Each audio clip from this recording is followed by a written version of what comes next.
Okay, this is my audience. Hello, I'm Fernando Delatorre, and this is my informative speech about ways to live longer. Did you know that the United States is ranked 43rd in countries out of 151 for life expectancy rate? The main factors of death in the United States are heart disease, cancer, and COVID, and all of these ways are partly preventable. I've always been interested about this topic because I always thought about it how if you could help yourself live longer, why would you not? You know, like a lot of people are struggling with many things, and I feel like you can do things to help change your lifestyle in different ways, but people just don't notice it. The first reason I'll be talking about is staying active. Here, I have volleyball.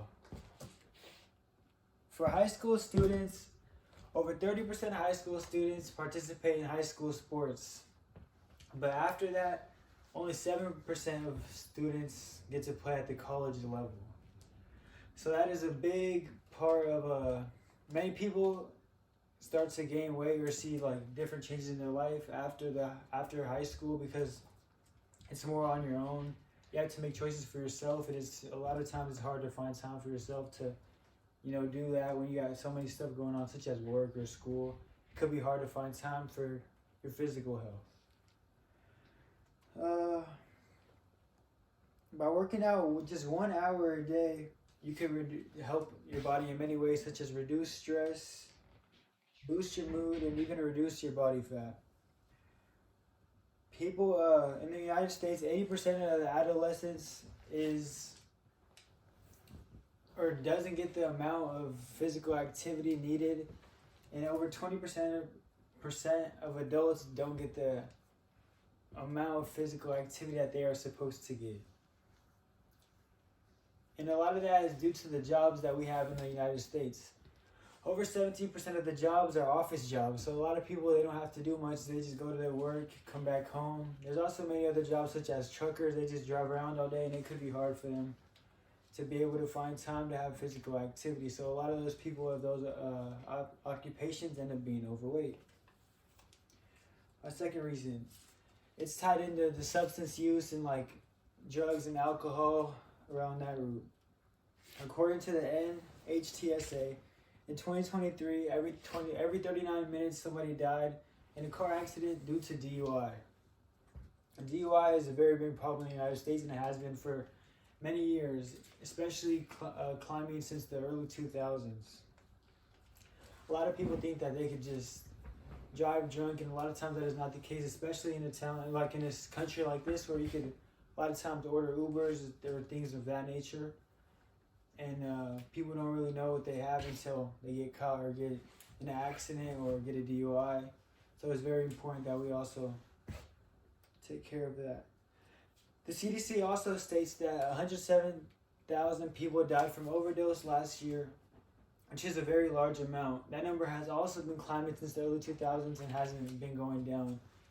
A lot of that has to do with fentanyl. Fentanyl is a drug that many people have overdosed with and is very dangerous. Another thing is tobacco. Tobacco, one pack of cigarettes could cost you over 30 hours of your life. So like a lot of people that are lifetime smokers, it could cost them a lot of time. You can do the math. 30 hours of one pack. A lot of people smoke almost one pack a day, so it could lead to many different problems. Tobacco also causes heart disease, cancer, tuberculosis, just to name a few.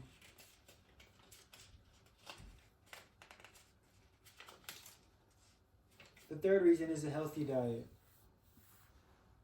According to healthline.com, by improving your diet by 25%, you can reduce your cardiovascular disease, your risks to cardiovascular disease from 6 to 13%, and your risk to cancer from 7 to 18%, just by having a healthier diet. Another thing, in the United States, over 30% of adults are overweight. And then in neighborhoods with poverty, it raises up to 42%. A lot of that is due to people with no money, and there's a lot of fast food chains everywhere. So it's very convenient to just go grab fast food And that's why in areas with poverty, it goes up a lot because they can't afford. And also it's a lot more convenient and quicker. A healthy diet leads to a healthy mind. When you're healthier physically, it helps your mental health, and it just helps really your whole body and life. Everything goes smoother. Okay.